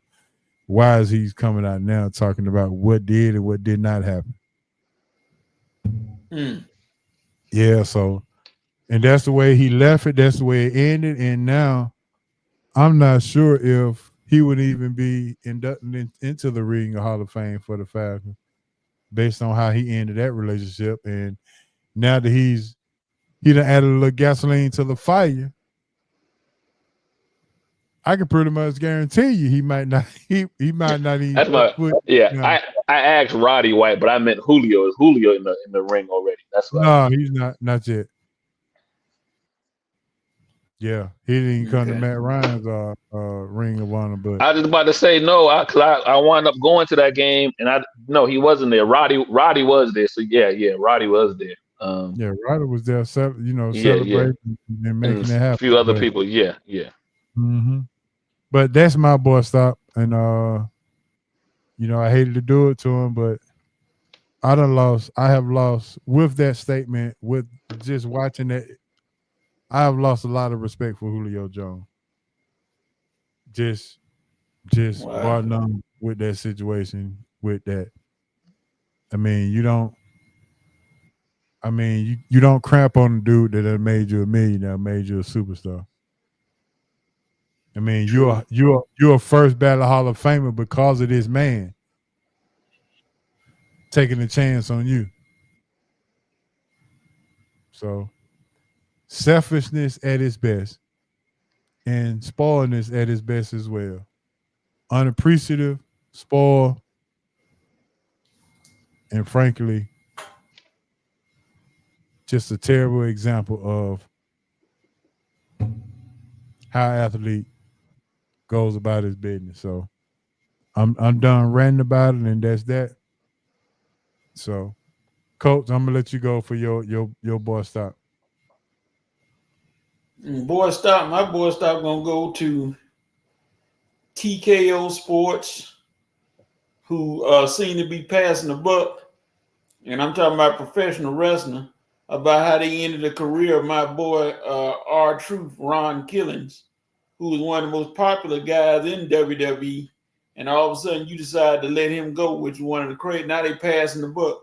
Everybody trying to say who didn't do it. Wasn't me, but somebody did it. You keep talking about wasn't me. And this dude wasn't making but $500,000. He wasn't making like the big time players. Talking about they had to save money. How you gonna save money? And you still got other jokers around there pulling more than that. And this guy was on there every week and putting his heart. And then they try to say, well, he's 53 years old. What to do? He still can do what he does. Mm-hmm. But it doesn't send shockwaves around that area of sports, because a lot of people are real ticked off about it. And then him being a black man, that don't look real good as it is. So TKO Sports gets my boy stop passing the buck around, and somebody step up and say who did it. Don't be scared. Don't be scared. I'm sorry, scared. There you go. Hey, so what you got? I forget the name of his podcast. I don't really watch it all the time, but it came across my timeline today or whatever. Gilbert Arenas got it with the boy stop on his I forget his podcast, but it came across. He says some of the most disparaging things about Townsend, played for the Knicks. Huh? Yeah. And I mean, I put it this way. If I'm Cat and I see Gilbert, I'm punching him in the face. Wow. Okay. Like I can't even use the words. I can't even use the words that he basically called this man. He called this man a woman, but not a woman. He basically was like, look at him. He got female hips. He play like he's shaped like he's supposed to be in the WNBA. Like just totally disrespectful. The whole little 5-minute rant or whatever had nothing to do about his playing on the court, but everything about his perception of what he looked like. And I'm just like, and then in doing it, you tearing down the WNBA at the same time. I just nothing about, and everybody that was sitting there, no one was like, hey man, like, chill. Like, you done gone too far or whatever. So I'm just like, I know it won't happen because they probably don't, obviously don't be in the same circles or whatever. But like, I literally, if I was Cat and I happened to see this Joker and we was at a club or whatever event and I had a beer in my hand, it'd be going straight over his head. And everybody would be like, dang, why Ace knocked this Joker out? You ain't got to worry about it. He know why. You know what I mean? Like, I'll take my punishment, and knowing Gil, he a punk anyway. He'll probably sue him. You know what I mean? But he that kind of dude though. He that kind of dude. Like, he talk real reckless and ain't no. When I was growing up, one of the best thing that ever got given to me growing up was don't cash a check. You know what can't cash. And I don't think Gilbert nobody's ever taken a deposit up out of him. That's just how he talked. Like, ain't nobody ever took him to the ATM. And so I don't necessarily watch his podcast too much anyway. Sometimes snippets may come across. But what I saw today about him talking about Karl Anthony Towns was totally beyond disrespectful. It wasn't even funny. You know what I mean? It was just like, all right, your career ended 15 some odd years ago because you decided to bring guns to a locker room. You know what I mean? Like, this man's still playing. you ended your career short Wow. for your stupidness. I mean, you actually, to me, I kind of blame him. I won't say I blame him. You know, everybody got to take their own accountability. But who was the young man that was here at Georgia Tech that left after his freshman year and wind up playing with him Javaris and Crimson. Javon Creaton? I feel like, you know, you Gilbert was supposed to be a veteran and supposed to lead that young man down a different way. And I feel like you encouraged him to go down the wrong route.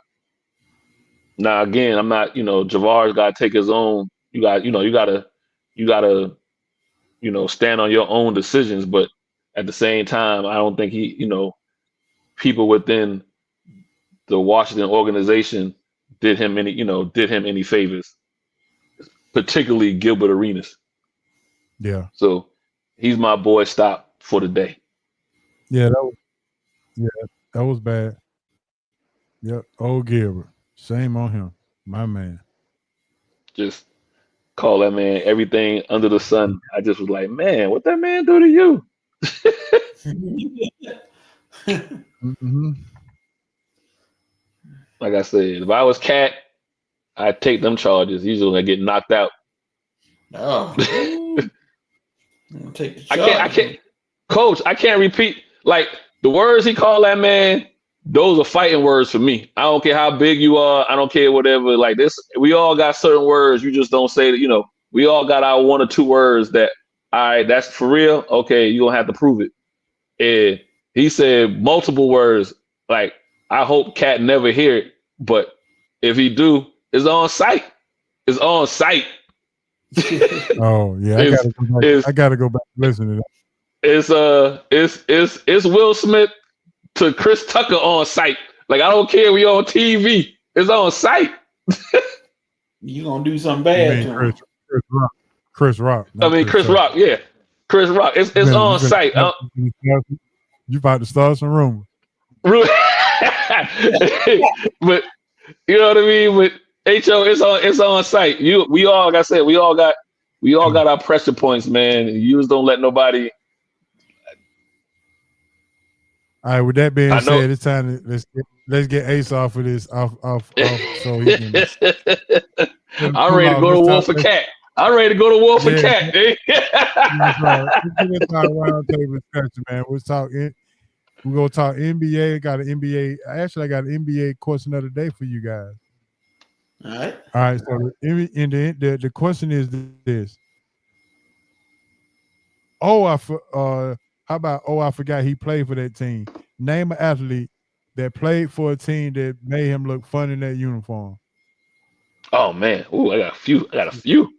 Oh man, that's easy. Franco Harris in Seattle. Good Lord. Yeah.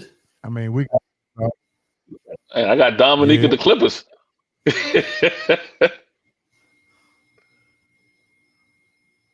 Dominique with the Spurs. Jared Rice with Seattle. Yeah. And how about and Oakland with the Rockets? Who was that? The Rockets. You mean with Toronto? Hakeem Olajuwon. Yeah, Toronto with the Raptors. I'm sorry. Yeah, Hakeem Olajuwon with Scottie Pippen in Portland.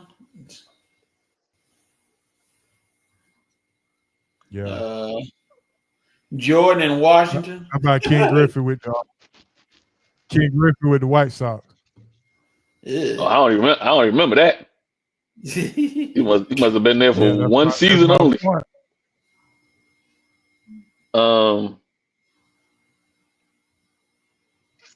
Yeah, I am trying to think of a few baseball guys now. Where did Dale Murphy wind up going up before he decided to hang him up? Did he go to Philly? Yeah, he was with the Phillies. And then Colorado. Okay. He went to the Phillies, then Colorado. He got traded to the Phillies, then ended up in Colorado. Okay. Tony Dorsett with the Denver Broncos. Yeah. O.J. Simpson with the San Francisco Shoot, Emmett 49ers. Smith in Arizona. Yeah. Well, we weren't supposed to come up, but we won. But I mean, I guess Man, let's we we go. We go to. There's a bunch of them. There's a bunch of them. Ooh-wee. Hey, there's some hockey in there too now, Asa. So y'all don't shy away from the hockey. Yeah, I was trying to think where Gretzky with the Kings.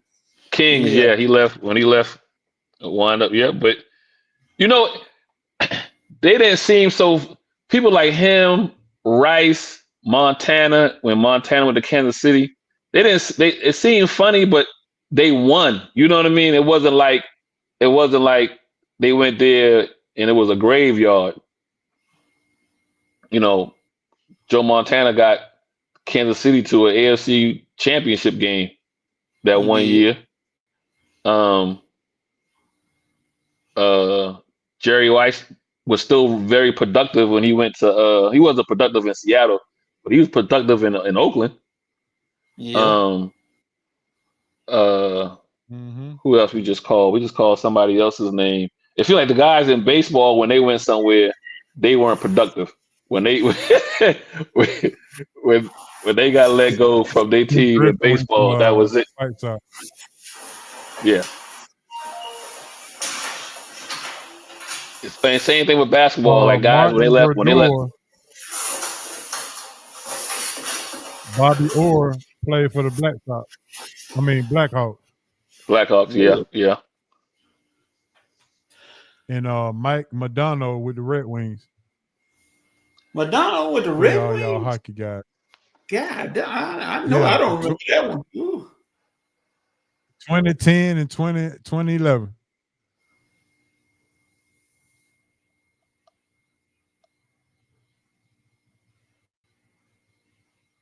Mike Madonna.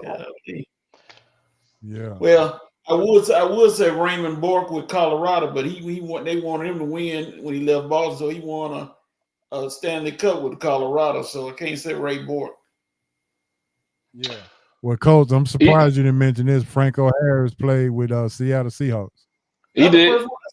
That's the first what he said. He did. He said that. Oh, okay. My bad. Yes, sir. No, I got you, Coach. Me. I would usually reserve this for Asa, but I'm going to do it to you now.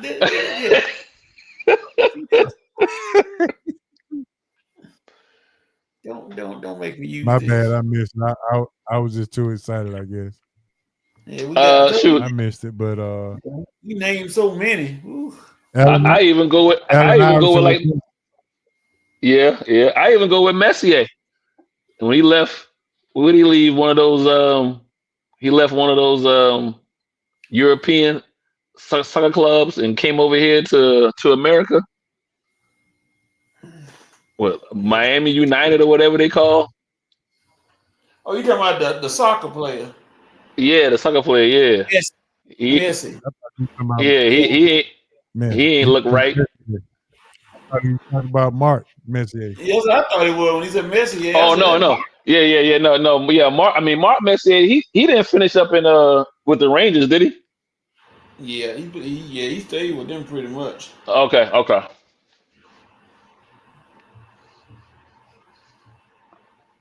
No, that's a good one there. All right, well, let's get to the finals now. Who we got? Coach, who you got, and why you taking them? I'm gonna go with OKC in 6, just because Give me your I think prediction. that Okay, it's gonna make a difference. I think that they can hold out, they can run with Indiana. When Indiana started that ripping and running, they can run with Indiana. I hope Indiana can run with them, because that's gonna happen. But I think it's gonna go 6. Not gonna be the blowout here. Some people are predicting like there's gonna be a wash for OKC. It's gonna go at least 6 games. all right. Asa, who you got and why? Man, I've been going back and forth with this, but I'm going OKC in 5. Oh, in 5. Okay. Yeah, I think it's gonna be competitive 5 games, but I don't think I think that defense that OKC gonna be able to put on that backcourt is gonna turn Indiana over too much unless Rick Carlisle come out and decides to play a 3-guard system maybe. That way you got multiple ball handlers, so you can't put all the pressure on Halliburton. But we'll see. I think the game that's going to be telling is not so much game one. I think game one, Oklahoma City will handle. It's game two because it's like if you look at the schedule, it's 3 games. I think game one's tomorrow. Game one's tomorrow, obviously. And then they don't play again until Monday. And so you got 3 days to kind of, come up with a game plan to try to steal game one. No, tomorrow's the 5th. They play on Sunday. So you got 2 games, and then after that it gets kind of tight as far as your in between time. So yeah, you got Indiana tomorrow, Sunday, Wednesday, Friday, Monday, and then 19th. Yeah, I think the game for Indiana to take is game 2. If you can make the appropriate adjustments, but I got Oklahoma in 5, man. I think they that defense, like Coach was saying, they can come in waves. They play all 10 guys on the bench. Tibbs, they play all 10. You know what I mean? So they don't got to worry about foul trouble. So, the only person they really got to worry about when it comes to foul trouble is SGA. But outside of that, everybody else can kind of go hard and not even worry about picking up fouls early or whatever that case may be. So, but I got OKC in 5. I think I'm gonna go with Cuz on this. I'm going OKC in 7. The only reason I'm going 7 is because I think the last year of a big contract and to open up a brand new TV deal, going 7 games to keep everybody's attention span on the NBA. I think there's no better way to end one TV deal going into the next than have a 7-game series with 2 small market teams to let everybody know that you have a chance. So I'm going conspiracy theory, 7 games, and I think OKC wins in 7. Okay. We all got OKC though. Yep. That means Indiana gonna win. Now, does if OKC wins, does this automatically make Shea the face of the league now? No. Oh yeah. I'm tired of foreign players being the face of the league. Get somebody else, got dog. Yeah, I mean he MVP same season. If it play out, he'll be the MVP of the finals possibly.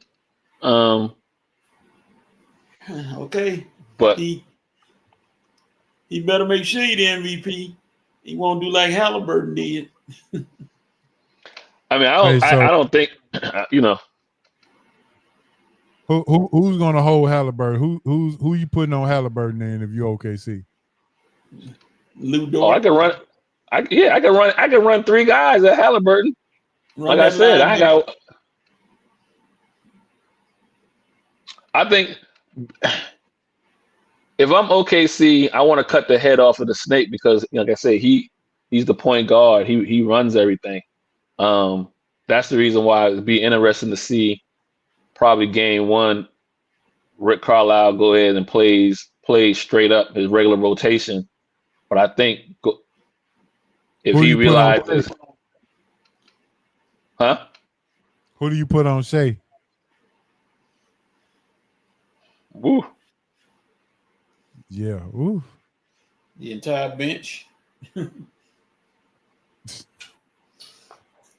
Ooh, let me go back and look at this. Look at this You go roster real quick. You go Siakam on Shea.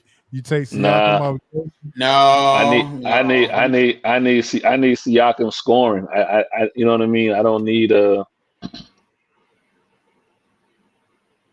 I need Siakam scoring. It's whew.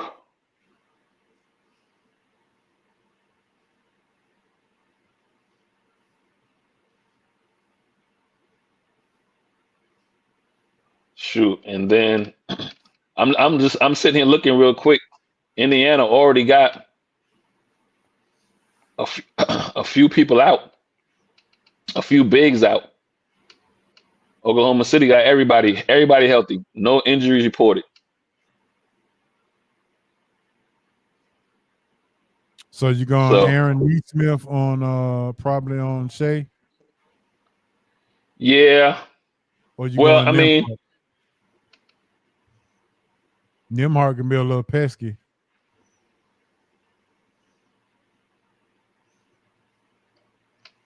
man, I trying to see. And they won't pull up the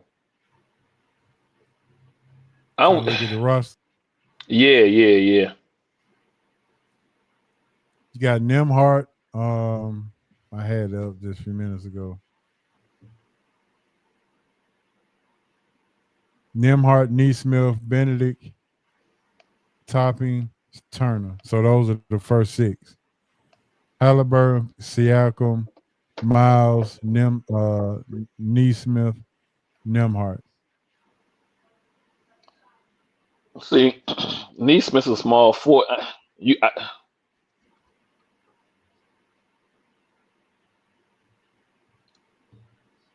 OKC Then got you the got advantage with the guard.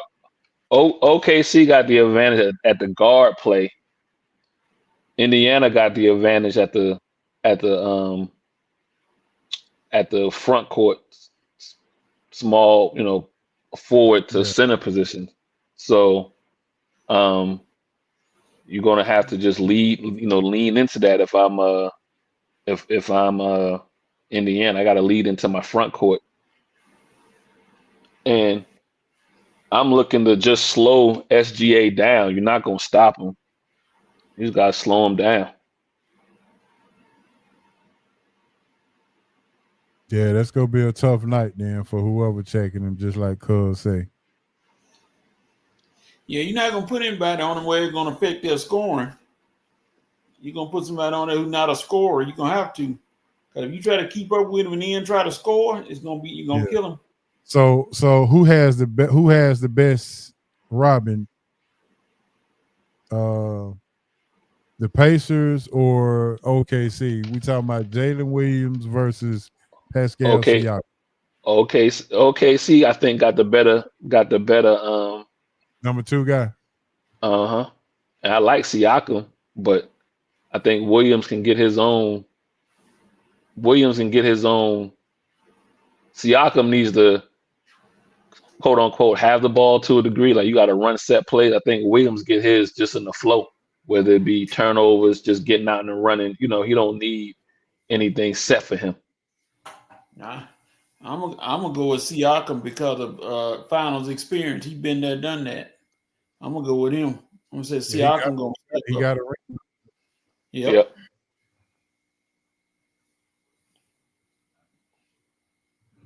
Yeah, I'm leaning towards Siakam too with the better two man.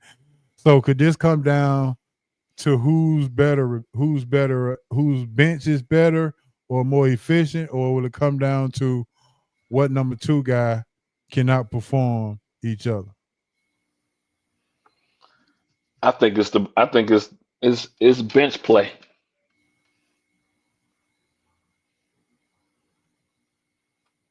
I can see that. So these are the three.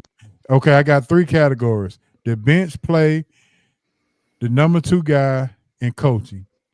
With all 3 of them being the formula for success, who wins in those 3 categories? I think Indiana could win. Indiana could probably check the box off for coaching. I think OKC will check the box off for bench play, and then Number 2 guy. You already said Jalen Williams, so that's okay. Jalen Williams. Yeah. 2 for 1. Coach, what say you? Coaching Indiana because Carlisle has been there, done that. Siakam for best number 2 guy, and bench. So that's 2 for Indiana. And OKC bench.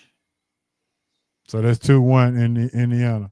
So Yeah. Asa got 2-1 OKC. You got 2-1 Indiana. I'm just gonna throw my hands up and say it's time for the SRT fun bag. And I mean, it's just gonna be a good show. I think it's gonna be a good series. Yeah. Yeah, I just want to see a good matchup, man, and that's all that really matters. Just having a good matchup and making sure everything is good. Yeah, I said let's keep it that way. So, yep.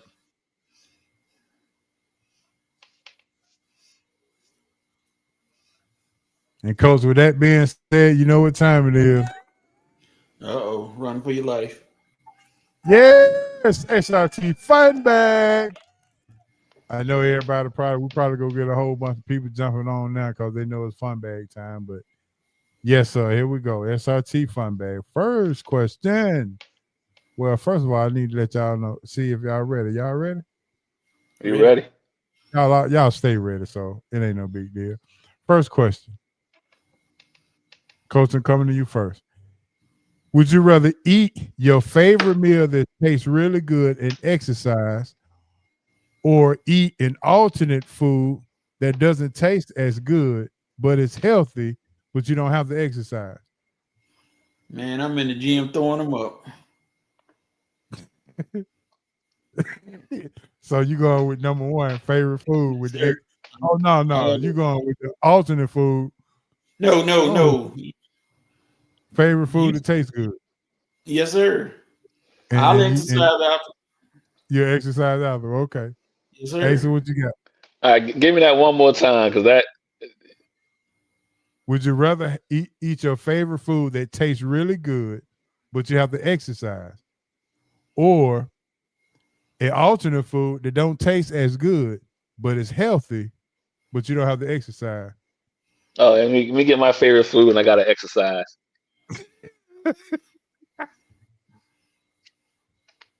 Simple as that, huh? Simple as that. Okay, good one. All right, Coach. If you can replace any kitchen appliance, what would it be and why? The garbage disposal. Yeah, I agree. That's a cleaning job right there. Yeah, for sure. All right, Asa, what you got?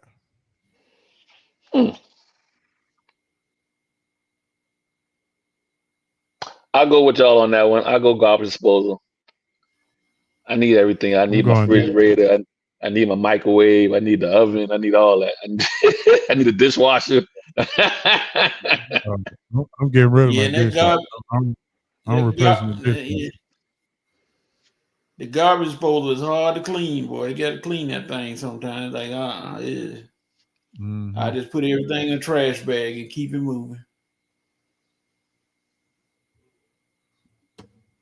Yeah, I'm going washing dishwasher. I'm going old school. All right. Question number 3. Who and how did you learn how to count money growing up? Who taught you? Who taught you how to count money growing up, or how did you?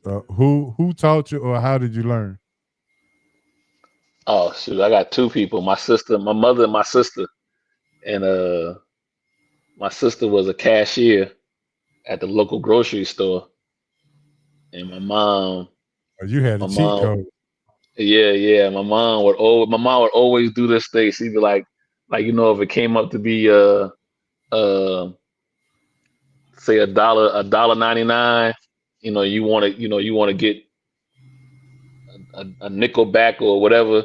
She would always give them 201, and you be seeing the people sitting there trying to figure out how much change to give back or whatever. So she'd always tell me like, "You gotta learn how to count, son, because these folks they don't know." Be giving you the wrong money back and everything. Yeah. The reason that question came up is I went and played my lottery numbers the other day. Get it later 20 came up to be $6. Supposed to get $14 back. She gave me $4. Forgot to give me 10. I counted the right there. I'm like, yo, whoa. Before I leave, you gave me a 20 then. You know I gave you a 20. To my, I owe you 10. Yeah, I said clearly. I'm glad I can count. And she started laughing. That's what I say. People listen. Yeah, man. They'll try you. Try to sit up move. Yeah, man. I'm like, whoa, 10 whole dollars? You Yeah, trying partner. to get the 10 spot? Come on, man. Yeah, you trying to get a little greedy there. Yeah. Later, I tell God I'll be right back and hit you dead in your throat.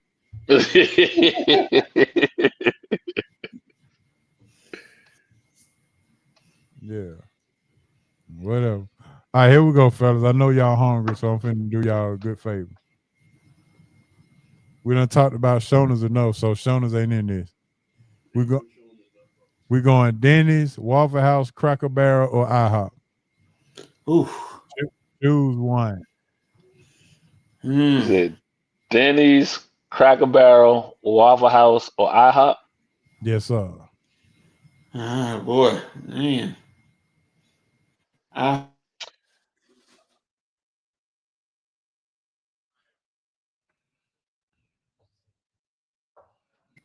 I done got old. My stomach can't handle everything, so I got to go to Cracker Barrel. What? And is Denny's still around? Yeah, it's still around. Is still a Denny's around? I don't go to Lenny's. No. I'm about to say, are we allowed to go to Denny's? Are we still boycotting them? Oh Lord.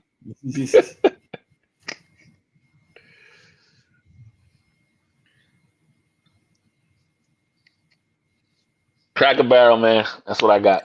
Cracker Barrel for you. All right, Coach. I can do breakfast, or I can get the cover smothered. You sure steak. about that? Oh, okay. You talking about the steak? Okay, I was going to say smothered cover today. Waffle House. No. I can get the breakfast, or I can get the smothered covered steak at Cracker Barrel. Either way. Mm-hmm. Coach, what you going with, buddy?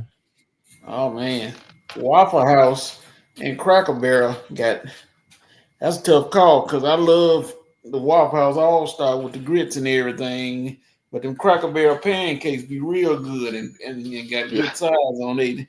I like my pancakes hard and crunchy. I don't like them. They be nice and crispy, don't they? Yes, sir. Around the edges. By a narrow margin, I'm gonna go with Waffle House narrowly.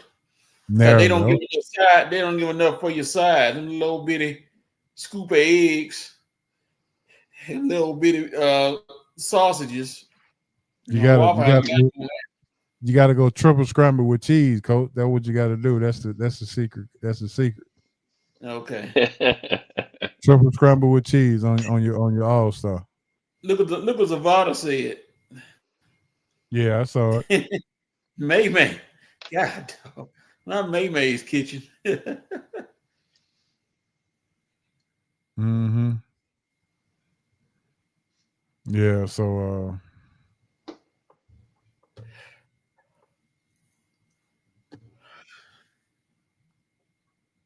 all right, last question.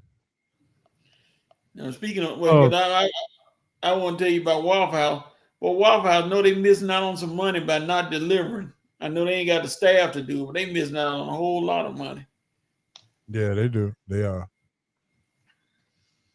For sure. Let me go ahead and put my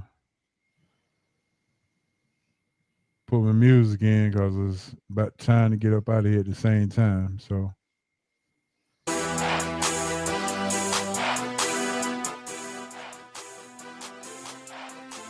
last question for tonight.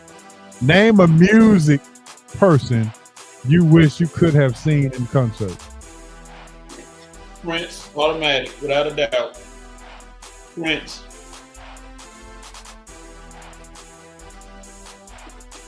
I'm with you, Coach. I miss my opportunity to see Prince as well.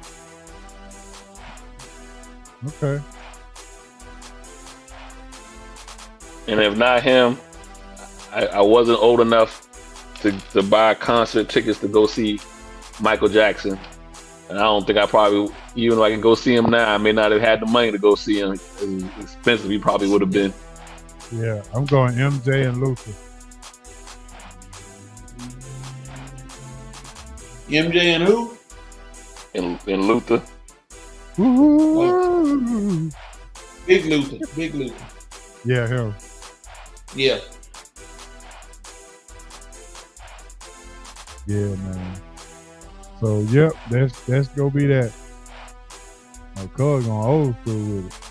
Sam Cooke, God, dog, he went way back in the day. Good. You want to be a traveler. You want to go back in time. You know. Yeah, we go put that Back time to the machine. future. Yeah. All right, man. As always, that's gonna do it. It's 9:01. It's time to go out and get them that Powerball number so you can probably retire tomorrow or whenever you go turn in your notice. But it's $30 million, so you'll give us $10 million back. So hey, it is what it is. Something is better than nothing. Go out and play the Powerball and go ahead and get rich. As they always say, the day could be the day. Well, tonight can be tonight.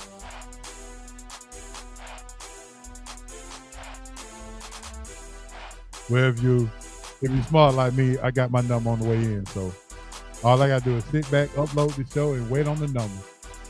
And when the number comes, I guarantee you, fellas, we'll be moving into a studio. How about that? I make it easy for Coach. I get a mobile studio so we can just ride around and talk. We'll come and get you, Coach. Yeah, you have to let me know. You have to let us know where you at. We'll come scoop you up, get in, and we'll come scoop up Ace, and we'll ride around town talking sports on Wednesday. How about that? Sound like a plan to me. Sound like a plan too. That's playing Take right over there. playing, huh? And then look, we'll have Big Easy Grill to cater. Hi. Oh, that was coming. Yes, sir. Cuz said he drive. He driving. He already involved. Yeah. Yeah, Cuz said he driving. So, yes, sir. All right, last question of the night. Red wine or white wine? Red. Only if you drink. I don't, so nope. Little red, little Sauvignon, you know what I mean? Coach saying water. You talking about water, right, Coach? I can put some Crystal Light in it and make it look red. Yeah, there you go. I got that. I got some red sweet wine that I like. It's some South African wine called Robinson Winery. Okay. It's absolutely magnificent. Hey, so you say you drink some of that that the guy said on Jamie Foxx. He said, "Let me have some of that Cabernet Sauvignon." I said, "Dog, you want some serious stuff?" Hey, BET done started bringing back Jamie Foxx in the morning now. Oh man, yep. The Jamie Foxx show, it come on in the morning on BET now. Yeah, man, they smart. Yeah, man, Jamie Foxx was a great show. One of those shows that goes so underrated. One of the most underrated TV sitcoms of all time. Maybe they're gonna be a fun bag for next week, but we'll see. All right, with that being said, I want to thank you guys for tuning in. Thank everybody for listening. Thank you, Asa. Thank you, Coach. Thank for all of the listeners in attendance for tuning in. All our new listeners, make sure that you subscribe to the SRT YouTube show. Make sure you go online and subscribe to YouTube. Make sure you like, share, and do all those good things that all the YouTube people do. And with that being said, I'm going to go ahead and give it to Coach. Give me your shout out. Shout out to H.O., the head man behind us on the scene. I'm going to give it to Asa Brown and his band, The Renown, the next man on the show. Give it out to the Red Rev Sports Show featuring me, the Red Rev Armani. We go on from 11 Saturday until we get tired, and then we might go on a little further. Shout out to Hancock. Hancock, your day is coming soon, baby. He said the rain got him today. He was stuck at work with that rain. Get your taste buds ready. I got you. I know you're going to try to order the crab souffle, but that's all right. I got you. No matter what you say. I got you. But yeah, thank you everybody for listening. All right, Asa, what you got? Hey, man, always shout out one time to UHO, Coach, SRT family. Always have a good time when I come on. Shout out to my homie, Don, the D and DNA. Check us out. Just go to DNA Sports Talk on all social media. Check us out. Usually on Mondays, but the last couple of weeks we've been getting up on Tuesdays. A lot of stuff, life be life in a little bit, but follow us on all social media. You can see when our times when we'll be on live. And then one time to the Atlanta Braves and Atlanta Track Club, I did the Braves 5K run this past Saturday. I had a good time going to that event and doing the 5K run. So one time to the Braves on that in Atlanta Track Club. For sure, man. And I can't leave the show without giving my godmother a very celebrated birthday. Her birthday was June the 2nd, which was this Monday. And I was at J.R. Cricket celebrating down on J.R. Cricket's on Cascade, which is one of her favorite spots to go. And had some wings and a pork chop just for her. She's the one to encourage me to birth Sports Roundtable and SRT. She said, "You got to follow your dream. Do what you know best." So she told me to follow my dream and go ahead and birth it, and I did. One of the greatest women of all time, man. Shout out to Miss Brenda Clay, and really appreciate that. And with that being said, shout out to Hancock as well. Hope you are safe trying to get home in this rain. But for Coach Asa, Hancock, everybody who tuned in to Sports Roundtable, R.I.P. Mons and Pop, R.I.P. BC. It's your main man H.O. for the Sports Roundtable. We're going to holler at y'all next week. We out. Peace.